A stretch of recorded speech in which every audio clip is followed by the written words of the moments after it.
Good morning, students. Myself Amalnath. Here I welcome you all in the class of English. We are going to start a new chapter today, Feathered Friend. This is chapter 6 of Gulmohar by Sir Arthur Charles Clarke. And this is the first video in which I will detail you the biography of the writer Sir Arthur Charles Clarke, and I will include you the beginning part, first part of the story, what is in the title and what is inside the story related to that, Feathered Friend. I am sure you must have read and you will go through the chapter minutely in order to understand it well. Feathered Friend. Of course, what's feather? Having feather, wings, that is called feather and friend. What is the title and how it is justified in the story by the writer? That is very much interesting. Let us see what is inside it. Here there is a story, and as it is a science fiction, Sir Arthur Charles Clarke was a science fiction writer, a discoverer, inventor, of course a host. So let us know first about Sir Arthur Charles Clarke. Here some of the information that I have collected for you about the writer.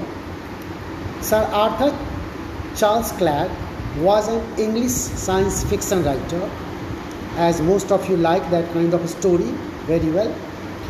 So he is a science fiction writer, futurist who tells and predict about future, inventor, undersea explorer, and television series host. Of course, he had got multi-dimensional talent, and that helped him only to really work in different fields. He had proved in his life that he was multi-talented and he has worked in different fields. He co-wrote the screenplay for the 1968 film 2001, A Space Odyssey. That was the name of the film. That was in 2001. A Space Odyssey, one of the most influential films of all time. If you get really just an opportunity to watch this, you can see that and you can enjoy what is in the story.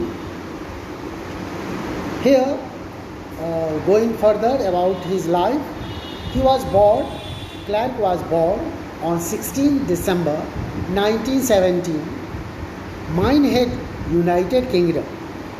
He is from United Kingdom, from England, and he died on 19th March 2008, Colombo, Sri Lanka. His demise was in Colombo, Sri Lanka. Some awards that he got were Hugo Award for Best Novel, Moe. That is the name of the novel, Moe. He had got the award, that was Hugo Award. Some short stories he wrote, that was The Centennial, The 9 Billion Names of God, and Moe. These are some of the short stories that he wrote, and he became famous, and he got a name and fame from this. Sentinel, The 9 Billion Names of God, and Moe. Some shows that he hosted in the TV shows were Arthur C. Clarke's Mysterious World and Moe. These were some shows in which he acted like a host. So let's now proceed towards the story now. What is here in this interesting science fiction story, Feathered Friend? To the best of my knowledge, the writer is telling here, and no doubt I have just taken here just the paragraphs of the book so that I can explain you here only, and at home you can open and you can see whenever you have problem in any para, and in online class I will explain you once again here minutely. To the best of my knowledge, there has never been a rule that forbids one to keep pets in a space station. The writer is telling he doesn't know such any rule only, that there is any rule that stops people to keep, especially the astronauts, to keep pets in a space station.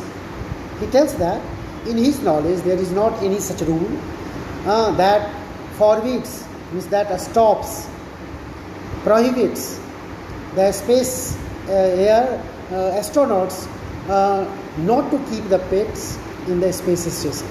And what is a space station, you know? That is what you must have already read and you know about a space station. That is a machinery that is in the space, and so many scientists are working continuously there. Okay, they are studying about heavenly bodies and several other scopes and chances there, living there for years.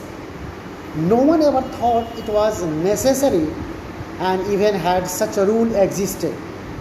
No one had even thought that it was necessary, it was essential, and even they had any rule existed to stop them that they could not take a bird there. And here we are going to talk about canary bird. That is a canary, that is yellow bird, very sensitive. What was the role of that bird? That Svein Olsen, the scientist, had taken it in the space station. And how did this bird help them? So that the title is given feathered friend. The bird who had feathered, and of course it proved to be a friend in the space station for the scientists. Here is what this story about. We are learning. So the writer is telling, I am quite certain that Svein Olsen would have ignored it. If suppose there would have been such a rule even, then also Svein Olsen would have ignored it, would not have minded it. With a name like that, you will picture Svein at once as a 6'6" Nordic giant, built like a bull and with a voice to match. Means as the name is there, Svein Olsen, the scientist name, co-worker of the writer who was in the space station working.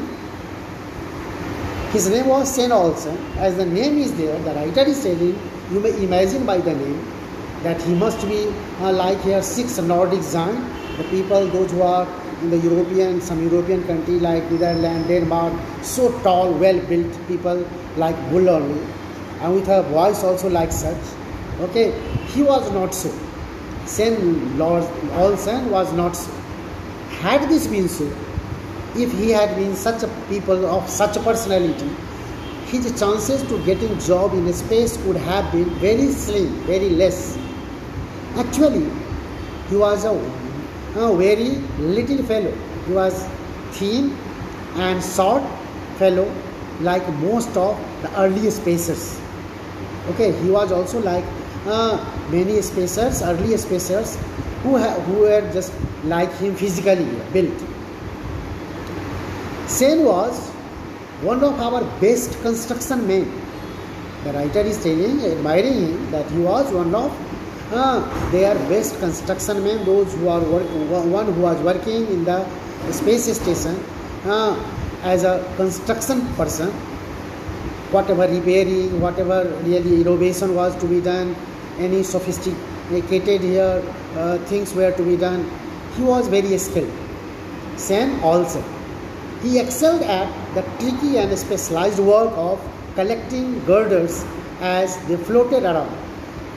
His duty was, and he was especially skilled and specialized of collecting the girders, that was whatever rod only, that was straight rods of irons which were floating around, making them do the slow motion, 3-dimensional ballet. Here a small cubicle here, cabin only, that is what dimensional, 3-dimensional ballet in which they used to sit and work. That would get them into their right positions, and then he used to make them in the right positions, those girders which were floating. As you know, in the space station, in the space there is no gravitational force, So inside the space station also there is no gravitational force. Due to that, the astronauts are floating only here and there in any direction. They are floating. Then he would fuse the pieces together when they were precisely fitted into the correct position. It was a skilled and difficult job, for a space suit is not the most convenient of clothes in which to work there. However, Sen team had one great advantage over the construction gangs. What was that advantage to the construction gangs, to the groups?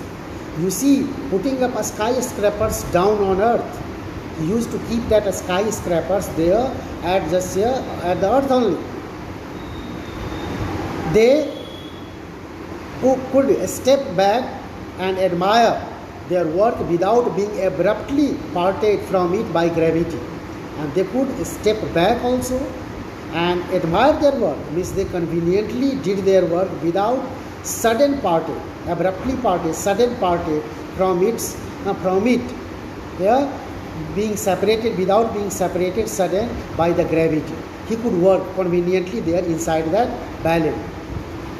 Don't ask me why Sen wanted a pet or why he chose the one he did. The narrator is telling, the writer is telling why he had taken a bird with him. Here, that is what a mystery that he is going to disclose here later in the last part of the story. I am not a psychologist, but I must admit, I must accept that his selection was very sensible. The bird he had taken with him, he had did very sensible work, very intelligent work, meaningful work. Claribel, that's the name of the bird. Claribel, canary. Canary is here, Claribel. Weighted practically nothing. The weight of the bird was nothing, very light bird. Her food also requirements were tiny, very small food it required to eat. And she was not worried. The bird was not seen any time worried, as most animals would have been by the absence of the gravity. And they are worried, the bird could not be seen like that. So, I first became aware that Claribel was aboard when I was sitting in the little cubbyhole laughingly called my office, when I heard the musical whistle beside my ear.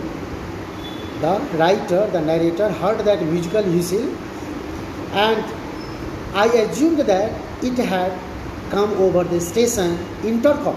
He thought that the sound had come from station intercom and waited for an announcement to follow. And after that, he waited that there would be some announcement.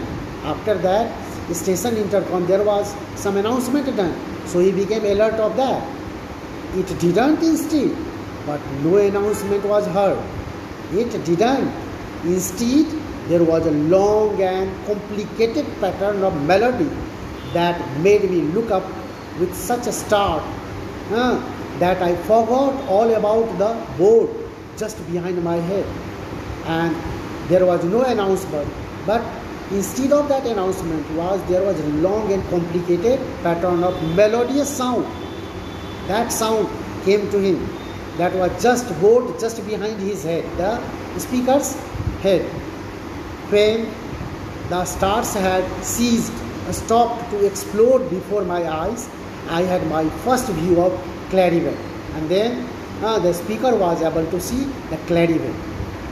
He saw canary bird. And then he was surprised to see the bird in the space station, which were brought there by Sen Olsen.